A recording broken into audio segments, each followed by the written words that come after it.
मेळघाटातून एक breaking news येत आहे। मेळघाटातील चिखलदरा ठाण्याच्या हद्दीतील रेठड्याखेडा येथील एका 15 दिवसाच्या बालिकेवरती अघोरी उपचार केल्याची घटना समोर आली आहे। पोट फुगल्याच्या त्रासावरती उपचार करण्याच्या नावाखाली गावातील 65 वर्षीय भुलई जामुनकर या महिलेनं तिच्या पोटावरती तप्त विळ्याने 11 ते 12 चटके दिलेत। मेळघाटात या अघोरी व अनिष्ट उपचार पद्धतीला डम्मा असे म्हटले जाते। पोटफुगीमुळे तिच्यावरती डॉक्टरांकडून उपचार सुरू होते। आरोपी महिलेने चुलीवरती विळा तापून बालिकेला चटके दिले।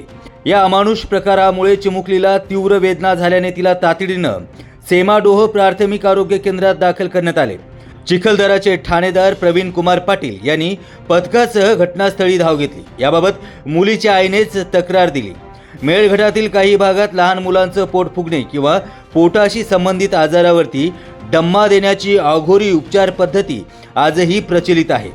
प्रत्यक्षात या प्रकारामुळे नवजात आणि लहान मुलांना असहाय्य वेदना सहन कराव्या लागतात, तसेच त्यांच्या आरोग्यावरती गंभीर परिणाम होऊ शकतात। गेल्या 2 वर्षात मेळघाटात अशा प्रकारची समोर आलेली ही तिसरी घटना असल्याने मेळघाटात जनजागृतीची गरज पुन्हा अधोरेखित करण्यात आली आहे। महासागर न्यूजसाठी मारुती पाठणकर, चिखलदरा।